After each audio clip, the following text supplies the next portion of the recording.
नमस्कार साथियों, साप्ताहिक सलाह में आप सभी का हार्दिक स्वागत है। साथियों, इस सप्ताह भी वही स्थिति बनी हुई है जो कि पिछले सप्ताह देखी गई थी। यानी पिछले सप्ताह जो कीड़े और बीमारियां सोयाबीन की फसल में थी वो इस सप्ताह भी देखी जा रही है। और इसी बात के ऊपर हम आज की साप्ताहिक सलाह में चर्चा करेंगे। सबसे पहले देखेंगे ऐसे कौन से तरीके हैं जिससे कि हम अपनी फसल को कीड़े या बीमारियों से सुरक्षित कर सकते हैं।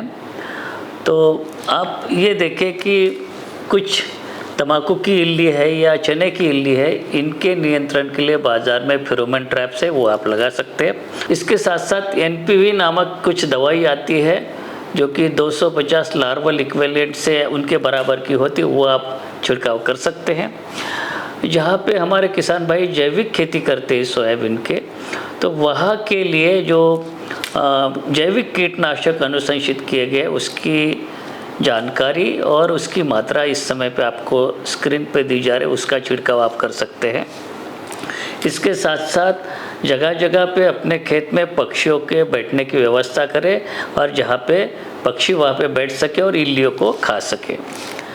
साथियों, पीली मोज़ेक की बीमारी या सोयाबीन मोज़ेक की बीमारी हमारे खेत में आक्रमण करती है और इससे सुरक्षित रखने का सही तरीका ये है कि अपने खेत में जो पीली चिपचिपी पट्टियाँ है वो लगाए, और उससे क्या होगा कि ये जो वाहक है वो उससे चिपक के अपने आप नियंत्रण हो जाएगा।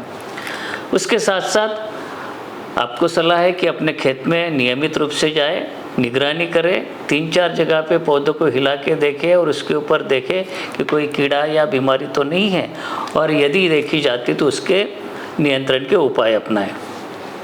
साथियों, जहाँ पे सोयाबीन फसल घनी होती है तो वहाँ पे चक्रभृंग का प्रकोप अधिक होने की संभावना होती है।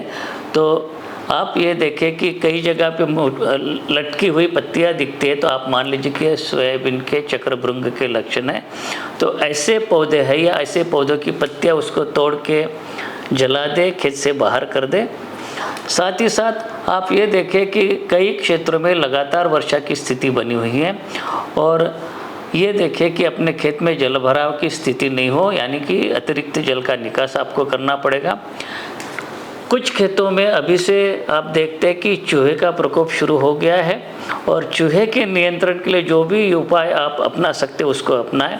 इस समय पे आपके स्क्रीन पे एक दवाई दिखी जा रही है, फ्लोकोमाफेन 5% ब्लॉक बेट, और इसको क्या करना है कि जहाँ पे चूहे के जो होल दिखते हैं या छेद दिखते हैं उसके आसपास कुछ लोइयाँ बना के दवाई मिला के बेड बना के उसको रख दे, ताकि चूहे खाए और उससे उनका नियंत्रण हो पाए। साथियों, अब बात करते कि यदि आपके खेत में इस सप्ताह में यदि कोई कीड़े या बीमारी है उसका नियंत्रण कैसे करें। तो आप ये चीज़ ध्यान में रखें कि भले ही आपकी फसल फूल आने की अवस्था हो, और यदि आपके खेत में कीड़े या बीमारी का प्रकोप हो, अवश्य ही अनुशंसित दवाई का प्रयोग करना चाहिए। साथियों, महाराष्ट्र के कुछ मराठवाड़ा क्षेत्र के कुछ जिलों में ये स्थिति पिछले 2-3 साल से देखी जा रही है कि सोयाबीन की फसल में जो स्नेल्स है या घोंगे जिसको हिंदी में कहते हैं और मराठी में उसको गोगलगाय कहते हैं, उसका प्रकोप देखा जा रहा है। और ये जो सोयाबीन की फसल की पत्तियों को काट के पत्तियों को खाते हैं, तो और इससे नुकसान होने से बचाने के लिए हमें क्या करना है, आपको सबसे पहले तो खेत की निगरानी करते रहे और देखते रहे कि इसका प्रकोप हुआ है या नहीं हुआ है। और साथ ही साथ गुड़ के साथ में मेटाल्डिहाइड 2.5% जो रसायन है उसका द्रावण बनाएं, और इस द्रावण में जूट के बोरों को रखें, और इस जूट के बोरे को अपने खेत में रात को रख दें। सुबह उठ के देखें यदि इसके नीचे में ये जो स्नेल्स है या गोगलगाय या घोंगे मिले हैं या नहीं है। यदि आपको सुरक्षात्मक रूप से इसके उपाय करना है तो अपने खेत में चारों ओर चूने की एक लकीर डाल दे, ताकि घोंगे या गोगलगाय इस जो लकीर को पार करके आपके खेत में नहीं आएगी। और यदि आपके क्षेत्र में इसकी अधिक समस्या है तो इस समय पे आपके स्क्रीन पे कुछ दवाइयों के नाम देखे जा रहे हैं, उनमें से कोई एक लेके अपनी फसल के ऊपर छिड़काव कर ले, जैसे कि मेलाथिओन है या इंडोक्साकार्ब है, इनमें से किसी एक लेके दवा का छिड़काव कर सकते हैं। साथियों, पिछले हफ्ते की तरह ही इस सप्ताह भी लगातार बारिश होने की स्थिति देखी जा रही है और 2 बीमारियां इस समय पे आपके खेत में देखी जा रही है। सबसे पहले तो एंथ्रेक्नोज, और इसके नियंत्रित करने के लिए दवाइयों के नाम इस समय पे आपके स्क्रीन पे देखे जा रहे हैं। इसी प्रकार राइजोक्टोनिया एरियल ब्लाइट, ये भी एक फफूंदजनित बीमारी है। इसका भी नियंत्रण करने के लिए अनुशंसित रसायन है पायरोक्लोस्ट्रोबिन, उसकी मात्रा और विवरण इस समय पे आप स्क्रीन पे देख रहे हैं। साथियों, अब बात करते हैं पीला मोज़ाइक की बीमारी या सोयाबीन मोज़ाइक की बीमारी। और जैसे कि आपको पता है कि इसको फैलाने का काम जो सफ़ेद मक्खी करती है या एफिड करते हैं, तो हमें नियंत्रण करने के लिए इन कीड़ों का यानी कि सफ़ेद मक्खी या एफिड का नियंत्रण करना पड़ेगा और उसके लिए दवाइयों की मात्रा इस समय पे आपको स्क्रीन पे दी जा रही, इनमें से कोई एक लेके आप अपने फसल पे छिड़काव कर सकते हैं। और इन दवाइयों का छिड़काव करने से यदि आपके खेत में तना मक्खी है, उसका भी नियंत्रण स्वयं हो जाएगा।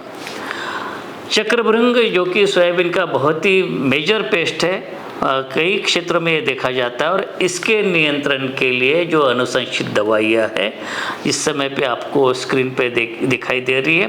कुछ नई दवाइयाँ इसमें आई है जिसके मैं नाम बताना चाहूँगा। आइसोसाइक्लोसिरम है या एक एसिटिमिप्रिड प्लस बाइफेंथ्रिन का मिश्रण है।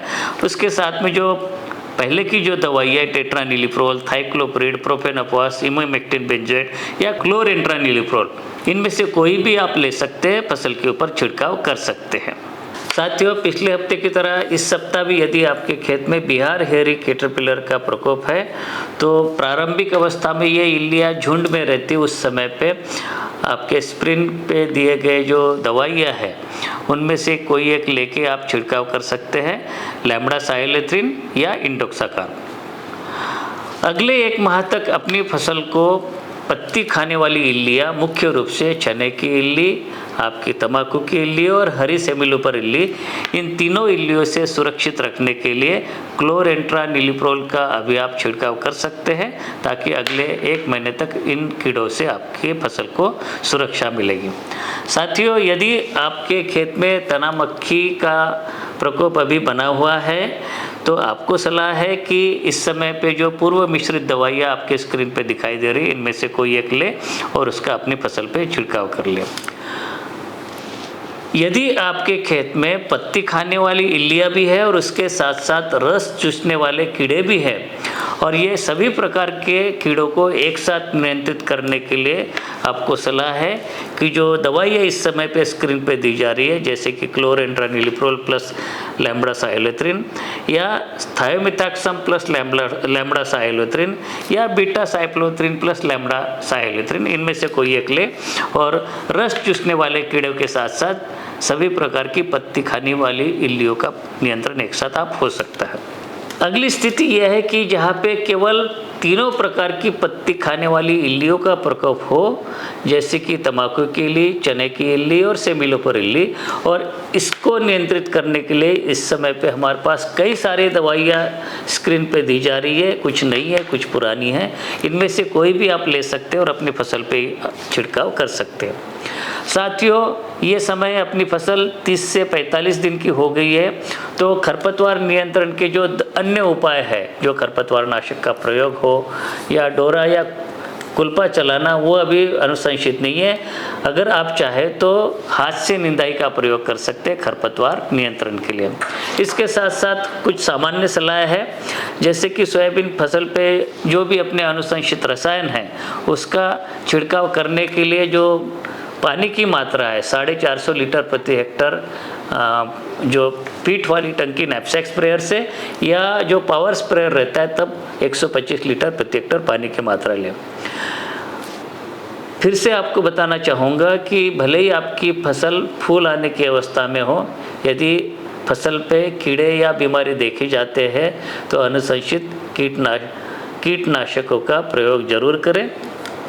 जब आप कीटनाशक या कोई भी रसायन दुकान से खरीदते हैं तो उसका पक्का बिल लेना चाहिए और ये भी देखना चाहिए कि जो आप दवा ले रहे हो एक्सपायरी तिथि के अंदर की हो।